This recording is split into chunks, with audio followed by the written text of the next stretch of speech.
All right, folks, it's another Friday in the life of the world, and from a little corner in southwest Lagos, Nigeria, it's Citizen Jones Usain welcoming you to another program of Journalist Hangout. Now, this evening, federal government organized labor reached truce on consequential adjustment for minimum wage implementation. President Buhari meets with Niger Delta governors, orders forensic audit of NDDC. And later on, this one, Edo governor replies OSHIOMHOLE, denies planning to quit APC. I'm hanging out with Dare Udufokon. Dare, good evening to you. Good evening. I've not seen you in a long while. Yeah, well. You said you were making money. Good for you. Well, you said so. Good. But do you know that Chris Kaidewandu has been busy at school? Oh. And they asked who they test this old man. You won't be the first. All right, so the team is ready. I hope you are.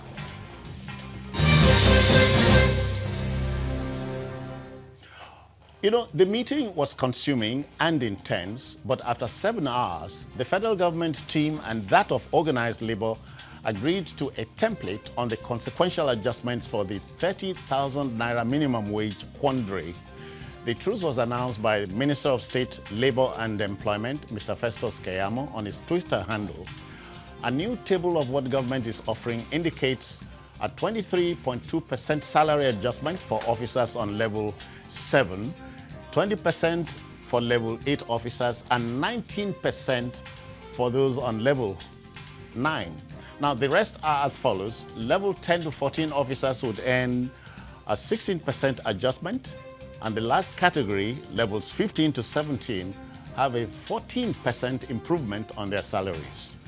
Chris, is it Uhuru yet? Well, for now, I would say it is Uhuru for the labor leaders and also for some certain percentage of Nigerians, because when we talk of salary adjustment, the question of always asks, they decide, the labor leaders and the federal government agree on certain percentage. That mostly concerns those in the federal civil service and also the state civil service. And I always ask, what happens to those in the public, in the private sector, which constitute over 80% of the workforce of Nigeria. Yeah. So for them, it's Uhuru. But for those in the private sector, I don't think it's yet Uhuru. But my problem has always been that I've always been an advocate of not having a blanket adjustment of wages or salaries, as it were, because presently we have a salary minimum wage of 18,000 naira, and so many states are still finding it very, very difficult to pay that. In fact, there are so many of them that have areas to deal with. Now we are still adjusting and looking at 30%, looking at 30,000, looking at adjustment of 23%, 7%, and the likes. How will they be able to do that? And that is where the problem is. So the federal government has agreed with labor, but it is now for us to see how the states will be able to, apart from one or two states, Lagos State, and one or two states that have agreed to pay the minimum wage. I can't remember which other, some other ones. Ekiti said so. Yes. So apart from that, we have still, if we look about 2-3 states, we still have over 33 states that have not yet come out clearly to say they are going to pay this. And that is where the problem is going, because now the labor will now start dealing with states on the individual basis, and that is where the problem lies for me. Dari, are we still a long, long way from home? Yeah, it's a long way from home. Because I followed the discussions since the resumption of this discourse.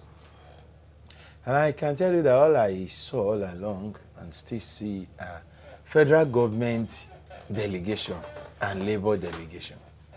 Where are the delegations of the state governors? How agreeable are this new timetable, as I want to call it, to the governors? We must not deceive ourselves. We just mentioned names of those governors who said, like Lagos said, he said he's ready to pay more than 30,000 naira. That's a good one coming from Sanwo-Olu. Fayemi in Ekiti said he will commence the payment of 30,000 naira. The guy in Kaduna already started paying. But don't forget that we had governors who made it very clear that they will not be able to pay. that if they are to pay this amount, they will have to do something about their wage bill. Are we saying, I've not read that in any of the communique and communiques we have been saying. Oh, come on, come on. That the governors have agreed to this. The governors forum, the NGF, the Nigerian government, should have been a part of this negotiation. You see, in Nigeria, we always have a way of solving a problem to create another one. Now what we are going to hear, that I'm very sure of, are individual governors or states coming out to say, well, as you all know, we don't have the resources to pay this. When that happens, we'll be back to the square one. And the sad thing about this is, workers in Nigeria are workers, be you federal government worker, state worker, or local government worker. When the federal government workers start earning this, and a state in one corner of the country has its workers still struggling to get the governor to agree, that will be worse than what we have on our hands now. Because knowing fully the knowledge and understanding and have of labor leaders, they may just leave those states to their own luck. And that would just be unfair on the part of the federal government. We should be the umbrella body to all workers. Oh, any worker in this country, since Mr. President signed 30,000 naira minimum wage, I think there should be, constitutionally now, there should be no worker any less than that. But when 18,000 naira was signed years back, we found some states unable to pay 18,000 naira, sitting down their workers and saying, look, we have to do adjustment. I know of a state, the governor was even always boasting about it, that he had to call his own workers, and they agreed that there will be months they will take full salary, there will be months they will take half salary, and there will be months they won't take at all. That went on for years. Now, that state is still in existence. We are increasing from 18,000 naira to 30,000 naira. The governor of that state has been keeping quiet all along. Some of his colleagues who have not said a word about this increment, yet we want all workers to believe that it is Uhuru. I think it is not yet Uhuru. And it will be in the interest of all of us for this issue to be resolved once and for all. If we have to come back to this again, it is going to happen this way. The labor or the workers in the state will now say, we are going on strike. Especially university lecturers. If the federal university start earning in consonance with this, the state university in states where the governors are refusing to or are unable to pay would soon embark on labor unrest, and which will have been in such a state. All this effort for all these months will have been a waste. Yeah, Chris, but you know, organized labor had spoiled for a showdown, you know, downing of tools. That's not on the cards anymore? No, I don't think it is, because they agreed to this. That's just one. And then there was the idea mooted, we might have to right size or downsize. Oh, yeah. That's not also there. Well, I don't think that, I have not seen the full communique, as I said. But don't forget the fact that, before yes, now. Before now, yes, don't forget the fact that there was an agreement before the election. Okay, that was, we shouldn't forget that fact that already the Labour and federal government had already agreed on a salary adjustment as far back before the 2019 election, and the government agreed with them only for the government to shift the goalpost a few months back that we cannot be able to pay this, come back for the negotiation. So just as Dare said, the issue for me and the issue that we're going to face now is the states. Now, look at it. The IGR of the states are dwindling. Apart from Lagos, probably one or two other states that relatively doing Lagos, Kano, Rivers, relatively doing well in terms of IGR. Most of them still have to go. All of them still go cap in hand. Really? Yes. I should have known. You should have known that. No, I'm busy in Lagos. All of them still go cap in hand to Abuja, waiting for the national sharing and pause and rest of them. You will still find it. And within the federal system, you come to realize that there's a drop in our accruables from oil. So that also means that at the federal level, the sharing formula is also dropping. The states are going to, is dwindling and the rest of them. That is going to be a big challenge. So I'm thinking, personally, for me, the issue of increase or no increase shouldn't be the talk for me. The biggest problem we are having is that of infrastructure that is not even working. Yeah, yeah. That is that for me. The labor should be talking. I've not seen labor talking about power, because if we were able to increase our capacity in the areas of power, most of these people, most Chris, Nigerians, everybody, including those who don't like you, Yes. agree That's that just- fix electricity, you have fixed the country. those are the issues. You understand what I'm trying to say? Yeah. So we are talking of a take-home salary or a take-home wage that cannot take you out of your office. Once you leave your office, just as you are getting to the gate, you practically spend everything you have. Yeah. Because you have a spiral effect. Yeah. Once the market woman hears that the salary increase, the food, Gary, rice, and the rest of them. I was going to go there, Yes. Dari, we can broach it right now. Yeah. In Nigeria, there's this saying, everything that goes up does not come down. No. We disobey that. So the Nigerian worker and the market woman, there could be a common ground, a meeting point. How? And it spills over into accommodation wahala, and so on in Lagos. It goes beyond the market woman. It pervades all sector of our life. Once you hear salary increase, the landlord, especially Lagos landlord, Yeah. apologies, is already waiting that he will count how many civil servants are in my house. And he will also accordingly do his own increment. Oh, yeah. And they don't even wait for the money to be paid. I tell you, the moment Buhari signed 30,000 naira, and it was in the news, the transporters increased their fares. Yeah. I'm a little worried about your creaking chair. Yeah. But maybe it underlines the point you are making. But let's quickly team up with Sanusi is in Abuja.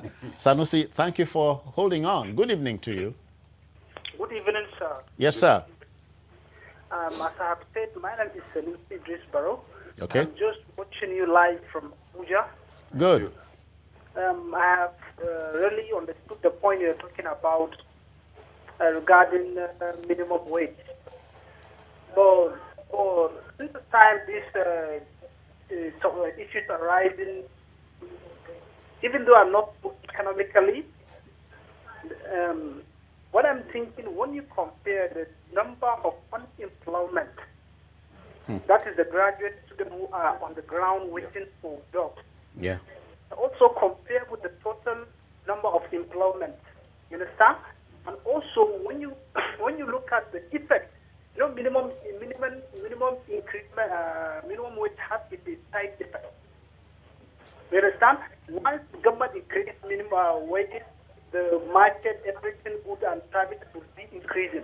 And also, how do you expect government will deal with unemployed graduates on the ground? But for my own perception, for my own view, I prefer those amount of money that government will budgeted to use it for minimum wage. If I am the president, I will use that money to create jobs. Because now we're talking about those who are having jobs. And they're Thank you, Sanusi. Thank you very kindly. As you say, we had Jim.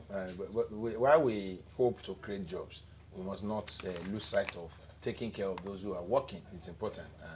But however, what I was saying, he almost got there too. Now we are talking about this increment. The market women, the landlord, the transporters, name it, Name them. are baying to get their pounds of the new flesh coming into the port of workers. Workers in the private sector now will go to the same markets. They will take the same transport. They will pay the same set of landlords. Now, I always wonder anytime we talk about salary increase and minimum wage. Nobody seems to be interested in what happens to the private sector. Whether they will get the part of the cakes or not. The labor itself keep discussing and negotiating with government. Government is not the only employer of labor. I'm here to see discussions between labor. At the moment, government appears to be the largest employer. Will I want to agree with you? You have no choice. Hold on. We can go there. Yes. Over 400 textile factories or mills have shut down, including Aswani here in Lagos. Do you know how many? Do you know why? Electricity. And just say each of them. Hold on. Each of them, when they were going full blast, at least had 5,000 workers on the road. I agree with you. Running. So 5,000 times 400. 400 tells you the number. At the same time, do you know how many, the number of startups that have started since this closure started? Small employers, people who employ 12, employ 20, employ 30. I understand. They also should not be, I mean. Even those are not, they are not even on minimum wage. Yeah. But let's take this first breather. We'll be back. Please don't go.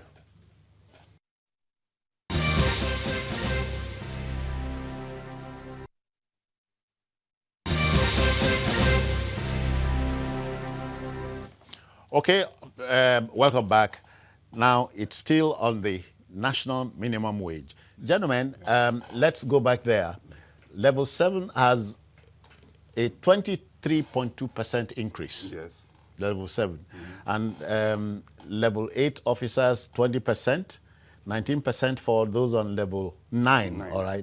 Now, the rest are 10 to 14 officers would earn 16% adjustment, and of course, the last category, 15 to 17, 14%. Yes. There are those officers who are on, what do you call it? Those who are above level 17. Okay, the directors? The directors? The DGs and so on. And PAMSEX and the rest of them. Yes. No, I think... Consolidated? Yes. Are they really affected? I don't think they are affected. What you can see from... What they've done... So that's it. Okay. So what you see what they've tried to do is...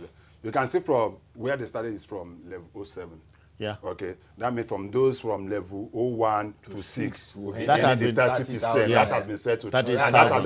That's 30,000. Yes. There is no cross about that. Then what they have now said is now to scale it down. Instead of having 30% across board, is to scale it to the basic. No, 30,000. Sorry, to have at that level of increment.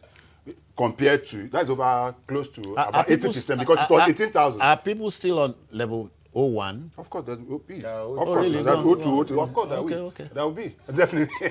So we earn 30,000. So, but yes, they will earn 30,000. And depending on their levels, one should be 30, then the one after, minimum is 30. That means the person coming from, you understand it? Then as you are going 2, 3, to be, so it doesn't mean that the person that is on level 02 will earn 30,000, definitely not. As you are going after 01, then you have the 02, you don't be adjusting and going. But the big boys, probably what they are looking at it, because level 07 and 8 is the graduate level of entry in the civil service. So that moves down to those in the director level, those in the... So fine and good enough. 20%. Level 8 is increment. 20%. Increment. Yeah, okay. 20%. It will be increment in what they are earning. What they are earning presently. At the moment, if you look at 18,000 naira to 30, that's about 80-something% increment. So the issue before was, will every other person get 80-something% increment? Just like all other person. But the government said that was where the trouble was. That was where the problem started. Now, okay, if we are not going to get it, it should be commensurate with what we are earning. That has been the argument. There was a time... That replace. Don't let me keep... Joseph is in Kaduna. Joseph has joined us. Good evening, Joseph. How do you do? Fine, thank you. Let's go. Hello? Yeah, go on, sir. Okay. I think I strongly have... I just want to... You are Fine, on. Thank you. Please go on. Go on. Yeah. All right. I think I want to lend my voice to this argument on minimum wage.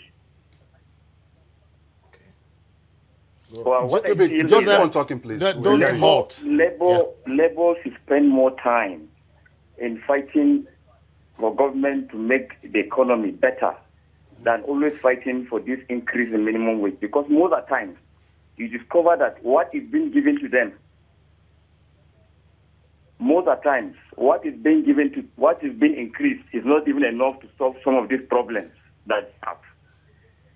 For instance, you discover that a man who collects 500 naira salary in the year 1987, when the dollar rate at that time, 500 is equal to $700. Now, let's say you are collecting 180,000 and the dollar equivalent is still $500. So you prefer 500 naira in 1987 than 180,000 in 2019. Okay. So what I strongly believe is that the economy should be better rather than all this increment, because it will take us nowhere. Thank you. Yeah. You can put a knife through it. Yes, he has a very valid point. But let's also look at it from this point. So don't forget that while you were asking whether it's Uhuru, and I said, I don't think so.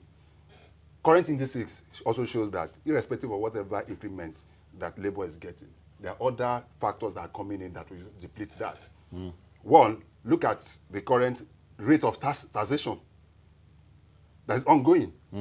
Just recently, apart from the increment from 5% to 7.5% VAT, you are having also, in terms of those use of POS, you are going to pay 50 naira extra. You look at other ones like the issue of the NIMSI. What's your quarrel with that? My quarrel is that they should be looking at, just as the last person. Who are these they? Labour. Okay. I cannot go and negotiate the government. There are people that, but don't also forget, that I was talking of, we have TUC, because most often than not, when we are talking, people are talking, they say NLC. It's not only NLC. No. When we say organized labor, that is, that's organized labor, because TUC also represent those. There is also ULC. This is an amalgamation of That's a new one. Yeah. I don't even want to go there. But what we should be looking at presently is that Nigerians are getting overtaxed. Citizen, the toll gate is coming back. It means that whenever you're driving past, that you're going to pay more. Okay? The prices of goods and services. You also quarrel with that? If it will be used for the reasons that are being paid, I don't have an issue with that. No. If the rules, Dare and hold on. Don't let us split hairs here. But I'm saying if the rules are fixed, what can be wrong with tolling them? Citizen, what my quarrel with that is that most often than not, the tolls that are collected in the past, what did they do with it? Let me quickly come in here. I have no quarrel with tolling the roads, but like he said, it must lead us to better roads, especially in the area of maintenance. Yes. If we did it in the past and we cannot account for what was what it was used for, those were used for, that's no reason for us not to try it again. I will go with tolling roads. For once, we will have people to even ask. You are the company or the organization in charge of this road. Yeah. You collected tolls. Please, why is this road in this state? This idea of federal road, Lagos state road, it has not worked. So let's do something different. Secondly, let me talk on the issue of the workers, the labor. We must take it home. We are behind time. Okay. What I'm trying to say is, I think it is better for labor, the labor unions, to keep fighting for increment in the situation we are finding ourselves in Nigeria. The increment in salary? In salary. Because the other how about I'm coming. Ingredients for baking the cake? It is not only labor or workers that will benefit from that. That should be a collective, all of us. Either you are part of the labor union or you are outside it, you are a politician, you are a teacher, you are even a journalist. We all must lend our voice to the issue of infrastructure. It is not only workers that will benefit from that. Where the infrastructures are not there, workers should get paid so that they can live. Well, Dari, you must, the viewer understands at this hangout, we are not giving the final word on anything. No, yes, it's our opinion. They should also look at wastage. They should also look at wastage in governance. That should be germane. Okay, then. Now, let the debate continue. Now, let's go to this. The Niger Delta Development Commission, or NDDC, is in the process of cleansing, or if you like, being rid of impurities. You know, Efinike President Muhammadu Buhari wants the books of the commission to be opened since it was established in 2001. According to the #1 citizen, he does not trust the agency. After all, the projects on ground do not approximate to the money disbursed. The president hosted the 9 governors of all oil-producing states. Daniel has come to judgment? It has. That's what you say? Yes, it has, because it's just quite unfortunate, because those behind the establishment of the NDDC squarely knew what they were doing, and it was to bring some level of succor to people of the Niger Delta. Don't forget the agitation we had in the past. Serious agitation that it was then there was a high level of insecurity within the Niger Delta. Pipelines were being busted on a daily basis. Oil revenue was dwindling, and the rest of them. Then it got to a point where the federal government, after trying to use force and the rest of them, realized that this carrot and stick initiative we're going to go is what's going to work. And late President Yaradua, in his wisdom, tried as much as possible to be able to bring to the forward, and followed by Jonathan and the rest of them. So the Niger Delta Commission was established with specific instruction to develop those areas. Otherwise, was an interventionist It was an plan. it was an intervention. Yes, intervention. Apart from looking at in areas of infrastructure, also looking at employment for people from that citizens. You are from Niger Delta. You know the situation of things on ground. There are so many places you go. In fact, once you are coming that way, if you are moving to Port Harcourt, once you are dropping from the sky, you will see, just look at the sky, and you see the flaring of gases, gas and the rest of it. It's so terrible everywhere. Then you get on ground and see where most of this oil that is being used to service, quote and unquote, the Federation is coming from. And nothing. Sometimes you wonder if the things you That read. does it. You wonder if the things you read about the Niger Delta are necessarily true. That's really, how many billion naira to look clear? at it to clear to look at it to clean. No, Water not to clean hyacinth? up. Water Water hyacinth. hyacinth? 65 billion was budgeted to clear water hyacinth. 65 billion citizens. It is small. No, whether it's small. 65. Okay. No. So that is part of the problem. Okay. Now, and the funniest part of it, and why I'm very is that successful ministers of the Niger Delta and the rest of them are mostly people from Niger Delta. The managing director of the commission is from Niger Delta. The chairman of that commission is from Niger Delta. So where's the problem? The problem is with the people we have been choosing to the Niger Delta people themselves. Okay. Those that we've selected or appointed to oversee this thing. And it's good that the governors are the ones crying now. A president who tells you, quote, "I'm acutely aware with my experience that projects in your area are very expensive. That's why if any job is given, we must make sure the company is competent and has the capacity to do it well with experienced consultants," end quote. So that's a president who understands that there is a problem. Yes. And talking about it alone won't solve it. Let me quickly make this explanation. The NDDC was established in 2001 because of the problem of unrest, underdevelopment, and obvious abandonment of that part of Nigeria. However, that was under the President Olusegun Obasanjo. Nothing changed until the unrest continued. Until the late President Yaradua introduced amnesty in 2008 or thereabouts. It was a stopgap measure. A stopgap measure that is meant to address a serious issue. Now, when he introduced amnesty, because the amnesty program became another avenue to pump in money into that region, the unrest went up. Meaning that the money being sent to NDDC over the years was not being used to touch the lives of the people. Oh, yeah. The people could not see. I started hearing about amnesty program doing roads again. Amnesty program providing welfare packages. Amnesty program doing this, training that. part of the mandate of NDC was to train the youth, which the amnesty program eventually started doing. Now, for years, that's about 6-7 years, those monies were just going into that commission, nothing was happening. Now, I think we had a president from that region who could, ordinarily, in my own opinion, have looked at what is happening and take a firm position that President Buhari is taking now. He didn't do that, maybe because of political expediencies.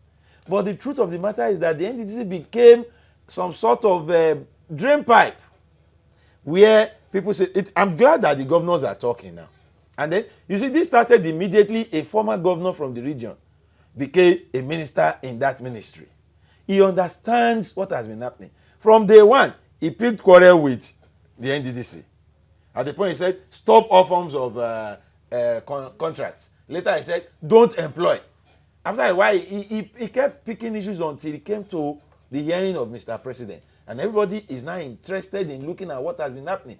I tell you, citizens, if the books of NDDC are opened, what is the gate, the worst gate in Nigeria? NDDC gate. This NDDC gate will not just be a gate. It will be multiple gates, because we understand. Or a dam. Probably a sea even. Because you can understand how much every year has been budgeted for NDDC. And you go into that same region, you don't see anything. And the people daily are still calling for attention.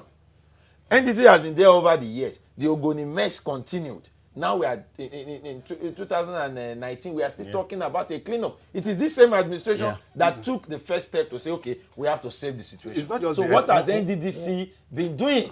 Yeah. The training of the youth. Not until amnesty came that we started hearing of some ministries. He talked about it in passing, even if in passing. Yes.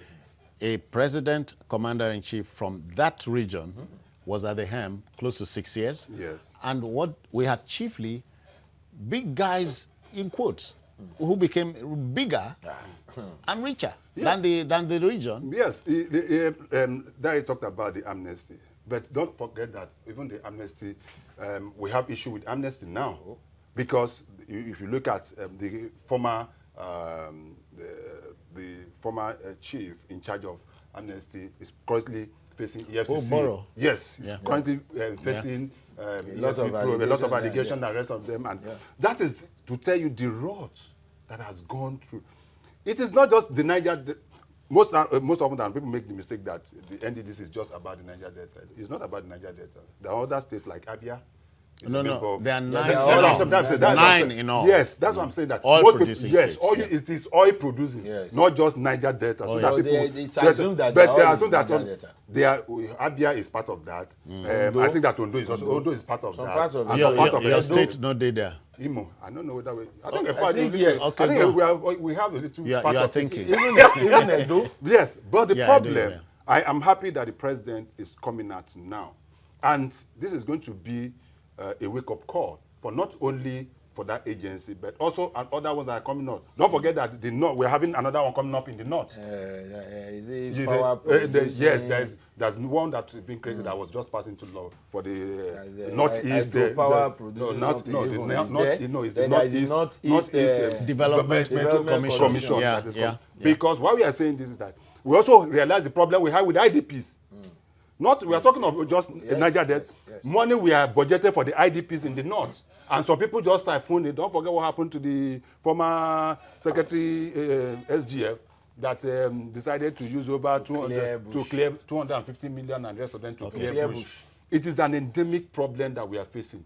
And I hope that the president, what I believe the president should be able to set up an inquiry, a commission to look at the books, as I have said, and all those involved that we have found wanted, whether in the present, because there are still some of them that is in the present government.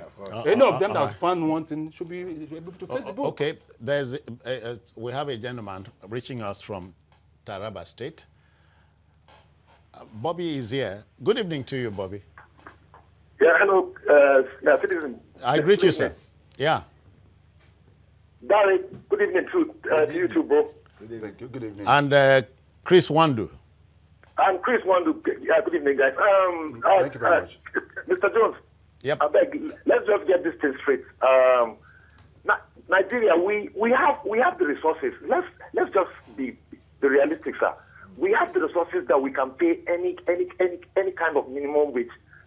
But if only these people can just cut down on the cost, especially the people in Bobby, I think we can. Bobby, no vex. Get it right, sir.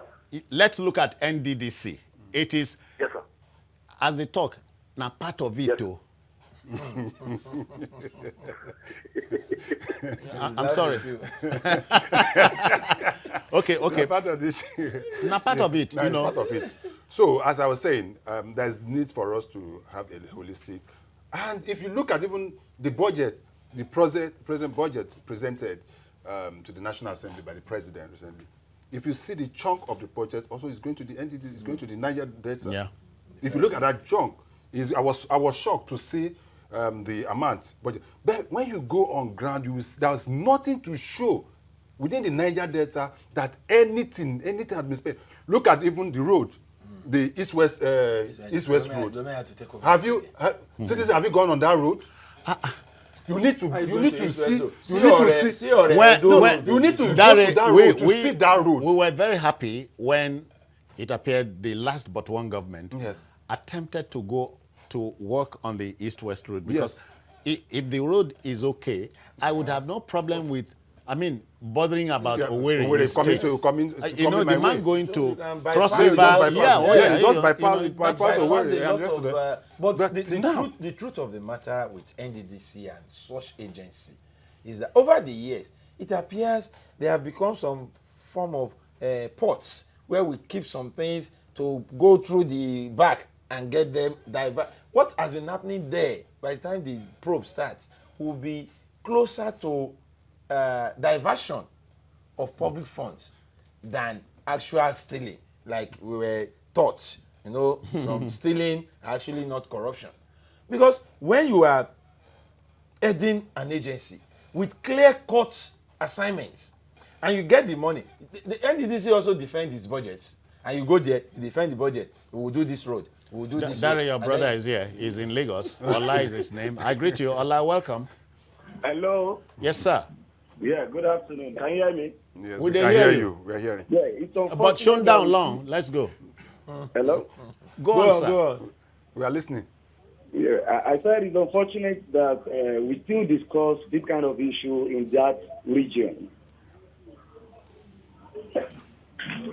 Hello? Go on. Yeah. Does it mean all the votes that has been going to that commission all this while, does it mean they don't receive it? I don't understand. Are we moving forward in this country, or we are going backward? We have a president from that region all this while. He spent absolutely good 6 years there. What happened to those funds going to that particular commission? And now, here is another president from the northern part of the country that wants to look at the issue of that Niger Delta holistically. What are we deliberating about? It's high time we hit the nail on the head. Let's fit the right peg in the right hole. I'm sorry to say, the sole leaders in that commission, the elders are the problems of that particular region. They will get money, they will get every necessary things to put that particular region in place, but they won't do the right thing. Okay. Please, let's Okay. Dari, hear this. Governor Seriake Dixon addressed the press when they finished the meeting with number one. And he said he was surprised that governors from the region directed monies to uncompleted projects, shoddy handling, poor choice of projects, and so on. So this is Governor Seriake Dixon. A governor from Bayelsa State, right in the thick of the same Niger Delta we're talking about, and he is surprised. But he's been governor for almost 8 years. No, he's going on his second term. He's leaving. He's leaving. He's leaving now. Okay. Election. He's leaving. Weeks. In a matter of weeks. He's leaving November. So more like, so you want to see his scorecard? We will soon be here. You see, when the chief is still sitting on the stool, you don't get to know that the man too the fat. once he stands up, we will begin to hear the odor of what he has been doing. See, Dixon should not be in a hurry. I read that remark and I sent some smack attempt there. The truth of the matter is they are all culpable. All the leaders. Recently, I saw a release or a program booklet by the NDDC some years back. And you could see some form of attention being paid to traditional rulers, to youth groups, and monies were voted. Monies were voted. I think it's a report of some sort. Monies were voted for youth groups. Monies were voted for traditional rulers. These are the same money that are meant to take care of the roads, the health, the schools. Once these various set of people get their own courts, they keep quiet. That's why they have been silenced from that region over what is happening in that commission for so many years. The governors too, I'm coming. The governors too, they have some form of oversight function over that commission because they have their each state have representatives in the NDDC. Okay. Each state. So what has their representative been telling them back home? What step have they made to address what they are complaining about now? On a final note, I'm just looking. We also have to look at the National Assembly committees on Niger NDDC. The oversight. Their oversight. Yeah. How have they been performing their oversight? We have committees in the Senate. Yes. We have committees in the House of Representatives. They are supposed to. Do you have Delta people in the committee? Yes, of course, all states. No. It's even compulsory that those committees have Niger Delta. Those committees, what have them been oversighting? So all this while, so what have them been doing? We just talked about culpable votes. They are culpable. When the votes come, all of us will keep quiet. Okay then, mine is, gentlemen, I wish the federal government Godspeed, because what's ahead is gargantuan. 65 billion. Okay, let the debate continue. The NDDC, so far, so what? You know, the French playwright and author of The Three Musketeers, has any one of you read the book? Yes. His name, Alexandre Dumas. He said, let me quote him, "In politics, we do not kill a man, we only remove an obstacle." That's all. That's all. Now, the news from Edo State was the reported attack by some hoodlums on the residence of the national chairman of the APC, Comrade Adams OSHIOMHOLE. Now, the state government has denied being aware of the alleged attack, and neither has the state police command. It says it doesn't know anything about it. The state commissioner of police, Damalam Abubakar, says the whole story about the attack was a lie. Meanwhile, Edo Governor OBASEKI denies any plan by him to dump the APC. He says those banding the news would end up leaving the party. For him, perhaps. Definitely. Citizen, some weeks back, when we saw the governor, when we saw the chairman of APC and the governor holding themselves, practically pecking each other. Was it in a film? It was a movie that they acted. No, it was a movie they acted. They were the actors. Yeah. And we were the ones, the spectators watching. And on this program, we said that, I remember saying that, citizen, this is just good enough. That's the picture. That's the clip. Here on this program, I said, this is just cosmetic. There's a saying in where I come from. They say in Igbo. Yeah. His state is the state where Iberi came from. Yeah, go on. It says what? It says that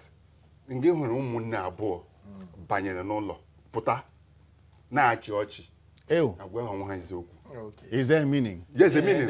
It means that when you see two siblings go into a house that were having an issue and come out smiling, they've not told themselves the truth. They talk for a place. They talk yeah. But when you see them frowning and everybody, know that somebody has said it, and that is what happened. And they were smiling. This is the way they came out smiling. But citizens, you know the worst? Because we are always the ones that carry the dirty. Do you know what they say? They say it was the press. That was actually now the president.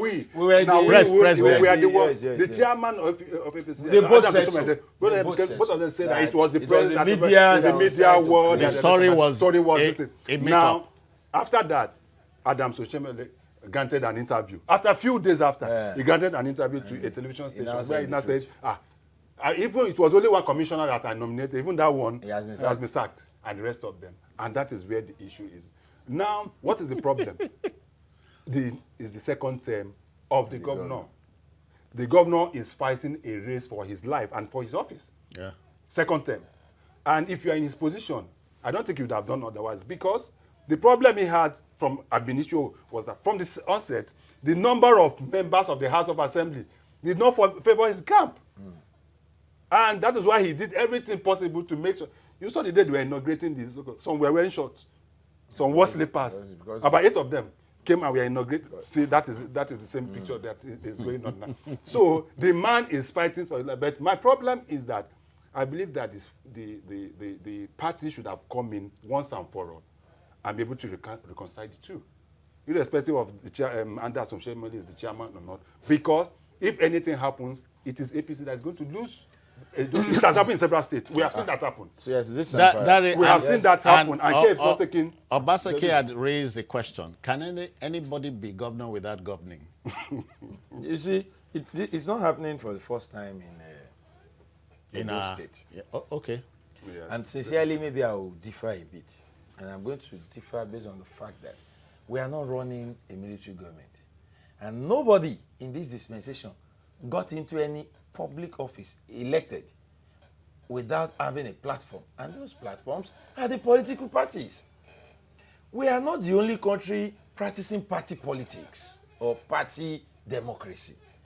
It's been done in other countries. If we must copy, citizen, my friend said, if you learn to copy, learn to paste well. Don't just learn to copy well. Know how to do your copy and paste in such a way that you copy well and you paste well. Nigeria, we're always copying brilliantly, but we paste wrongly. Now, what is party democracy? That is where the party is supreme. The governors in Nigeria, maybe it is the leading political party that should go and check their constitutions. Where you make the governor the leader of the party in a state, and you want him to submit to the party, it is contradictory. Our situation, the arrangement in APC, the arrangement in PDP, at least I know of those two. And BBC and VOA, all of them. It's contradictory. No, Because... Dari, you are trying to tell me what we already know. No, I'm trying to make a point. At the national level, regarding the APC, OSHIOMHOLE should be the leader. He's a national chairman. At the state level, it should be state chairman of the party. It should be this, but the constitution... And not the governor. No, the constitution of that party says the governor is the leader of the party in the state. Then the same party... So are you quarreling with I have a quarrel there. Maybe you should get Go me to clear. court. No. Okay. It is a contradiction that will keep giving us this kind of... Citizen, it's a contradiction that will keep us giving us this kind of thing. Okay. OBASEKI, according to the party constitution, is the leader of the party in Edo State. And the chairman of the party in any state? Any state is the chairman of the party. Now, the same constitution that called him the leader says he must submit to the supremacy of the party. Is there no contradiction? Which party is he now submitting to? Now he gets into office as the governor. Ordinarily, we look at MPN of those days, UPN of those days, where the party controls the governors. And they will tell you no. I can't forget the late Chief Adisa Akinloye. I cannot. As national chairman of NPN. And he will call the president to order. Neither can I forget Aminu Kano of the PRP. Of the PRP. Then you will see how governors were accountable to the party. You don't have this. Look, you don't have the situation now. At the same time, we want to blame the governors. They hold so much power as chief executive of the state. Then you now had powers belonging to the leadership of the party to what they have. Then one man somewhere says, shouldn't any party exercise a level of independence? That is what we are saying. The way we run our own political parties in Nigeria, they are not independent. And if you are not independent, you cannot control a governor. What he has with him is such that it will take a very powerful person. Now, what is happening in Edo State? Oshiomhole is the national chairman of the party. He is from Edo State. He wants to be seen as party leader, even at state level. Where the order is normal, it will work. The state chairman will report to him and he will take charge. But the governor wants to be an independent. And listen, the governor has been building a camp that is different from what Oshiomhole left in Edo. That is what is causing the problem. He went into an election and didn't get the number of assembly. Maybe you missed the quotation credited to the great American blues singer, Billie Holiday. She said, the trouble with giving a man a free hand is he'll run it all over your body. So independence, party leadership at the level of the state and the national level too, something has to be done. Yes, but let me tell you, we've easily forgotten that this same Adams Oshiomhole was the one that came out to say that there will be no godfatherism, that he has practically buried godfatherism in Edo State. Who was it? At the time of Anene. Yes. He said godfatherism has been buried in Edo State. The problem we are having in Edo State is that a chairman, a national chairman, who also sees himself as still the leader of the party in the state, he was the one that picked Obaseki to become the governor, irrespective. There were so many people that wanted to contest, but he said this. In fact, there was a particular song he was using. I have forgotten. There was a song they were using then, and the rest of them. Now, when you picked a man for the job, leave him to do the job. And that is the problem we're having in Nigeria. It happened in Benue State. Remember what happened between the current governor, Akume, and the current governor. It happened in your state. You are Akwa Ibom. You remember what happened? I know they there. Okay, I know. I tell you now. Because you don't remember. What happened between the current minister of Niger Delta and the current governor? It has happened in so many. It happened in Anambra. It has happened in Enugu State. I'm sorry, I traveled. You traveled. Then it also happened. Wait, it also happened in Kanu. This same Ganduje now. Let me tell you what the problem is. That the problem has always been, our political leaders have always seen, they always want to have the carrot and still hold on to the stick. Let me ask Dari pointedly as we coast home. Aren't we ripe for independent candidacy? I think it's time for that. It's actually time for that. To solve, like Obaseki disagrees with Oshiomhole and he feels he should be the candidate, and Oshiomhole says no, you can stand as an independent. But I want to disagree with Chris on the angle he took in the argument of the face-off. If we complain that some people want to be godfathers, shouldn't we be bothered that some people are ungrateful? Please, I want to be realistic. When he was picking you to come and be the governor, against others, when you know that on your own you cannot run and win, you rode on his crest, and immediately you get into office, the first thing you want to do is destroy him. That is the problem with Nigerian politics. Yeah, okay. All right. Truly, people should, is either you accept offers from people you can work with or reject their offers. Dari, your allegiance as a leader is not to your godfather, but to the people. No, it's to your party. Okay. To your party, then you are not an So it's not to any godfather. It's to the party. He has been picked. Don't forget. Obaseki is not the governor of Edo State, not governor of APC. Is the leader of APC. Chris Wando, Edo State. The backroom boys say we must go. Okay. Oshiomhole is the leader of APC. He rode on the platform of APC. is the governor of Edo State. I am not a fan of Oshiomhole. But the truth is, please hold on. People should learn to be grateful. If you are so aggrieved, go to court. I will not be headed to court to complain about our party staff. I will represent him. Don't forget. Let's go, gentlemen. Let's go. Well, that will be it for the evening and for the week. And of course, you may watch Journalist Hangout on other platforms we'll show on the screen, and on YouTube at youtube.com/TVC News Nigeria. The feedback channel remains the same. Let's greet Dare Udufoko for coming. It's a pleasure. Chris Kanyide Wandu, many thanks for your time. It's my pleasure. So that's it. I'm Citizen Jones Hussein. Bye-bye now.